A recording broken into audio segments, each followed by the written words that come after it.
We learned that on September 12th, the day after the attacks and 4 days before Susan Rice's TV appearances, a senior State Department official emailed her superiors to relay that the Libyan ambassador, she had told the Libyan ambassador that the attack was conducted by Islamic terrorists.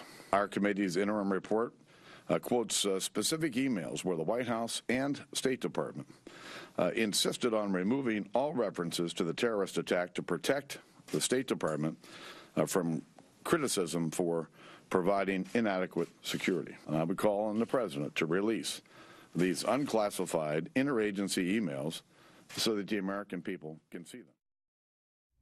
We don't believe that new information was necessarily presented that hadn't been already either entered into the public record through congressional testimony or investigated by the ARB or otherwise looked at. Well, that statement from the State Department is pathetic.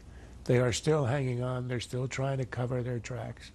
And I believe the new Secretary of State when he says he's going to look into this. After all, he is entirely untainted, and he would be tainted if he continues in the cover-up.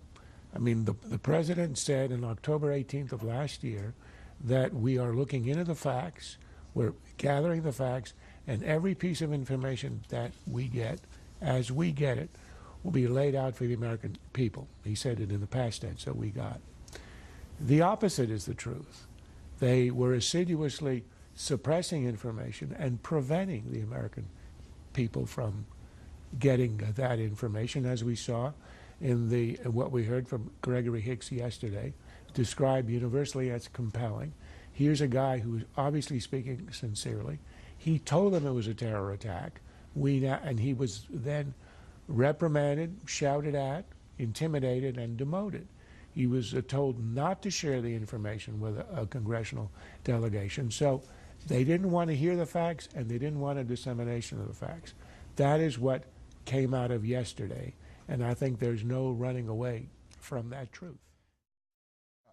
Now, Cheryl Mills simply said, you know what, you got a congressman up there, we don't know what he's going to ask you, and we can't get a lawyer in there because the lawyers don't have security clearance. And that's the reason that Cheryl Mills made that call, but she's being portrayed now as a political hack. Look, I don't understand when you say that they were told to not go and they were not told to stand down. If you're on your way to go from Tripoli to Benghazi to try to rescue somebody and they say don't, well, that is stand down. Well, there's no rescue involved, Charles, because it was over. All I'm saying is stand down and don't go are the same. On the issue of who you want to interrogate, I think it's a mistake calling Secretary Clinton. It's going to turn into theater, and it feeds into the narrative, as one indicates that it's about politics.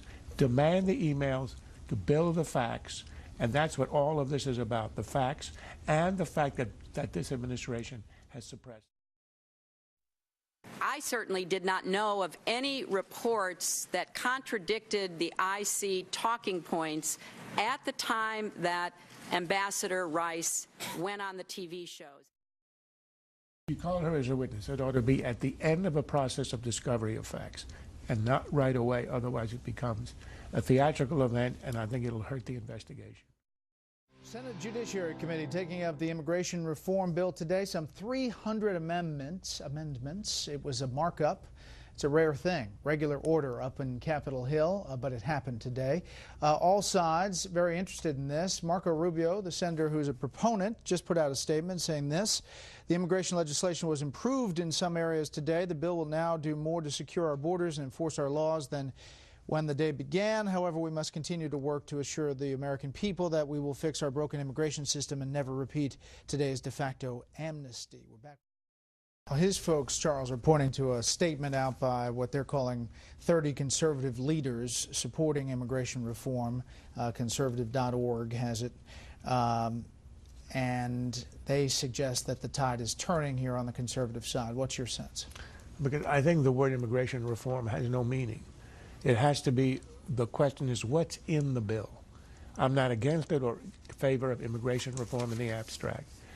What happened today was extremely important. There was an amendment which would say that nothing happens, nobody is legalized, there's no start of a process unless the border is secure. And that's from Sessions and others. And Rubio, he voted against it. I understand why.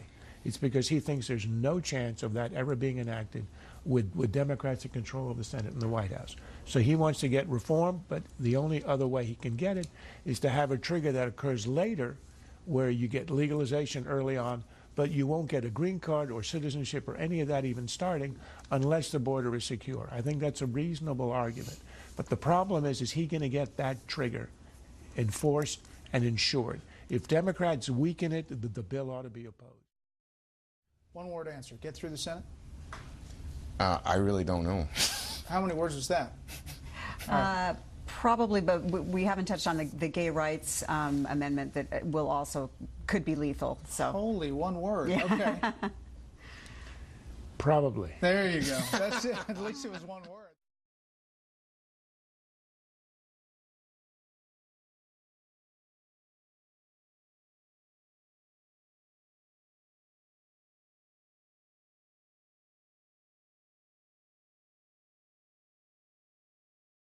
This has been a Sunfish production.